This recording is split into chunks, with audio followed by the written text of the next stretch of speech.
Welcome to the Morning Update. I'm Ash Gardner.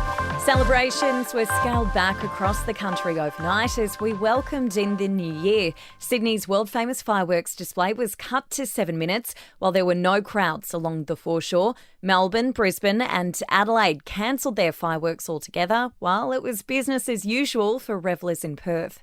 Scott Morrison has thanked Australians for stepping up in what's been a difficult 2020. He says through the pressures of bushfires, floods, drought and a pandemic, citizens have come together to get through. The PM is urging us not to become complacent as we head into the new year. In 2021, we must stay vigilant as we continue our comeback. A safe and effective vaccine will be available to all Australians and will be a key step in our recovery in 2021. Tens of thousands of Victorians holidaying in New South Wales are rushing to get home before the border closes at midnight. If they arrive after the deadline, they'll have to spend 14 days in hotel quarantine.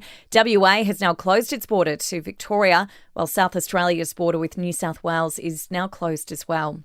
Our national anthem has been tweaked slightly to recognise our indigenous history. The second line is now "We are one and free" instead of "We are young and free." There are growing calls for masks to become mandatory in New South Wales. It comes after the Victorian government moved to make masks mandatory indoors once again after new cases emerged yesterday.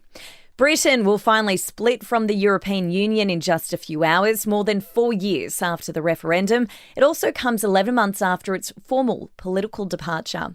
Turning to sport, the sudden border closures have cast doubt over the AFLW season, with players now racing to get home. The Aussie cricketers have a rest day before returning to training tomorrow ahead of the third test in Sydney. In Big Bash, the Perth Scorchers have taken out a 7-wicket win over the Adelaide Strikers at Adelaide Oval. And in A-League, Central Coast took out a 1-0 win over Newcastle. In entertainment news now, staff and crew on the Ellen DeGeneres show have been told a return to production has been pushed out another week as the number of coronavirus infections continues to soar in California. They've instead been told to work from home. And Prince Harry and Meghan Markle have ended 2020 by posting a letter for 2021 on the Archewell Foundation's website. In the letter, they pay tribute to their mums.